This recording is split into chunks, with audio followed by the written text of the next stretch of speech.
Hi there, we got a concrete cleaner here. This is a floater instead of having casters on it. Casters are simply little wheels that allow it to more easily move around. These floater mechanisms work by as the pressure turns on, they start to lift off the ground a little bit, which makes them very easy and maneuverable. This one's of course not plugged in, so it's going to be very difficult to maneuver, but it'll still give us the same gist. Right up here we have the handle. This actually allows the pressure to flow into the concrete cleaner itself. When the handle is pulled, the pressure comes down the line here and goes to the head unit, which is this piece right here. When it's in that head unit, there's a bar underneath the concrete cleaner that will begin to spin. This is what actually does the concrete cleaning. This bar right here will spin at a very fast RPM, which will allow it to clean the ground. If you can see, the heads are a little bit angled to each side, which gives it a forward momentum and allows the bar to spin. Sometimes these bars can get stuck and you've got to lubricate the fitting right here, or you just got to give them a good kick and they'll start to spin freely again. With the bar spinning like this, it's very important that we don't get any rocks inside of here and that we don't hit any curves or any kind of curb, anything like that, because you can bend the bar. So this is the bar mechanism. This is what actually allows it to spin and do the cleaning. There are two tips on the end of the bar. This is where the pressurized water comes out of. So the whole cleaning area is from this tip to this tip. As you can see, there's about an inch or two gap between the tip and the end of the plastic housing.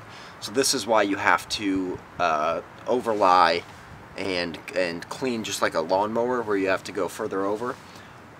These tips are angled, as you can see, so whenever the pressurized water shoots out on this side and this side, it causes this whole bar mechanism to spin at about 2,000 RPM or so.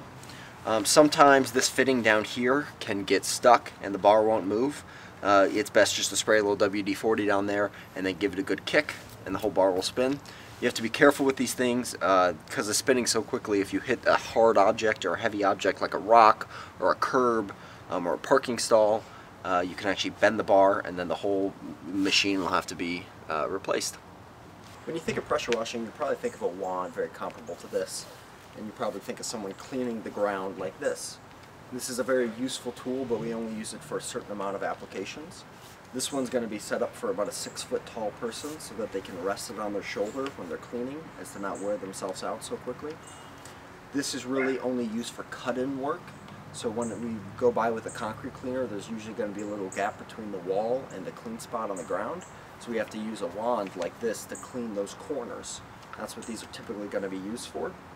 It's just like the trigger, it's the same kind of mechanism except for it's a little bit longer, and they're all going to come equipped with a green tip like this. This is set for the right PSI and the right orifice sizing for the pumps, so you never need to adjust this tip. This one tip does it all. So when most people think about a pressure washer, they think of the whole mechanism as one. In reality, that is not true. Right here you can see the engine. All this does is spin this drive shaft right here. And then you can see the actual pressure washing pump. This is what pressurizes the water. So, on the pump you'll have the high pressure end. This is where the high pressure water comes out, and then the low pressure feed. So the low pressure water comes into the bottom of the pump here. There are 3 pistons inside that then pressurize that water and push it out the top end of the unit. The way that those pistons spin is by being attached to this drive shaft here. So, a pump is simply slipped on to the drive shaft just like so, and then it is bolted to the engine, and that is, now it is a pressure washer all as one entity. So whenever you're diagnosing any water pressure issues, any pump issues, that is only going to be related to the back piece that is bolted onto the engine. Anytime you're having any power issues or any gas issues, anything like that, that is going to be part of the engine specifically. So it's important to keep these two entities separate and understand both of their functions. On the back of the pressure washing pump here, you're going to have a little see-through window. This shows how much oil is in the crankcase. When oil and water mix, it turns to a milky looking cloudy substance. As you can see in here, the oil is not milky, so we know that the seals that are keeping the water from the engine oil or from the pump oil have not gone bad. It's very important that the oil is only at the halfway, at that red mark. So if there's too much oil in the crankcase, you can also damage the crankcase. It's a good idea to keep an eye on that, and that'll be on our weekly checklist to make sure that all the pump's oil are taken care of adequately. We change pump oil between 50 and 100 operating hours on the units, and we'll track all that as well. Part of our weekly checklist will also be to confirm the pump oil and the engine oil. Here's the engine oil dipstick on this machine. As we can see, it's at the halfway mark. It's starting to get a little bit dirty, but we know it's only got about 60 or 70 hours on it, so we still got 30 hours, because every 100 hours we do oil changes. Here is where we refill the oil, and then the oil drain valve is down here.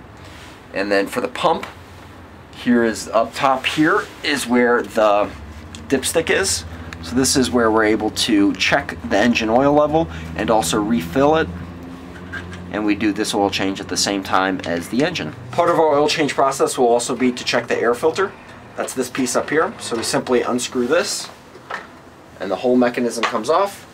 And here's our air filter. Still looks pretty clean, still looks pretty good, so we know we don't need to replace it yet. But every time we do an oil change and every 250 hours we need to check the air filter. This is the fuel line, so this is what actually feeds our pressure washer. For gas, here's our gas tank here. There's going to be a see-through window, and when we're fueling, we simply unscrew this and we fuel it with more gas here. Here's a fuel filter.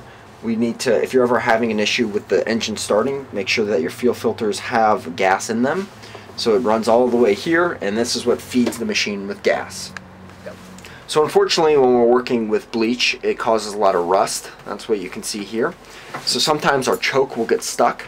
So when you push the choke back in, this spring back here sometimes doesn't fully retract, which is going to cause the engine to kind of boggle and run hard, and it's going to blow up black smoke. So if you ever notice that, you just have to come back here and you got to push on that spring, and that'll make it collapse. Just a little bit of oil should take care of that. The first and the last thing that you always do is connect and disconnect the water from the building. This is our water hose reel. On most of our rigs, it's going to pull out the back side of the rig. It's a simple hose reel. It's got a handle equipped here and it's all set up. So all you do is you go here to the reel lock, you pull it out, and now the reel will spin freely. That'll allow us to grab the water hose, pull it around back, and connect it to the building. Hey, let's talk about detergents. So the main detergent that we'll use is called our Housewash mix. This is a mixture of 4 different chemicals. The main being sodium hypochlorite, which is bleach. We get it at a commercial grade concentration of 12.5%. The second one is something called Cloud 9. This is a soap, so it allows it to soap up and cling onto the surface of things.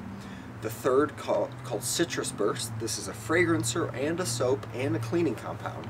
So it makes it smell good, it soaps it up further, and it's a cleaning compound, so it's going to help in the cleaning process. And the last being water. So we store this Housewash mix in this container here. Whenever we're filling up, this is a 75-gallon container. We fill 50 gallons of it with bleach. We fill 25 with fresh water. And then we put a few ounces of both Cloud 9 and Citrus Burst into here. We'll go through all of that, but that's what this Housewash mix is, and that's what we're referring to. With this being a 1/3 solution, we can use this for cleaning the exterior of homes, like vinyl siding, but we also use the same mixture for cleaning roofs. So one mixture does it all, and it's all called Housewash mix. It's all right here. We've got our 2 hose reels. These are coming out the side of the van. The lower end here is the pressure hose reel. You can tell by the pressure hose that's associated with it. This is going to become equipped with a reel lock as well. It's this little piece that pulls out and either locks the reel from spinning, or you pull it out to let it spin freely. Up top here is going to be our soft washing line. This is a really high quality propylglycol line, so it's going to be able to handle all the detergents that we throw at it. This is a really nice reel up here. It's going to be completely set up for a roof cleaning setup. At the end of our soft washing reel here, we've got the trigger gun. This is going to look very comparable to how the pressure washing trigger looks, but this is only used for roof cleaning or for applying detergents as needed. This one has a J-rod as well, and a quick connect. It's the same kind of setup. And on the side here, we'll see the hose for the reel. You can see that it's not hooked up. This is where the soft washing pump will be connected, and then that's how the soft washing pump facilitates the detergent to go through the reel.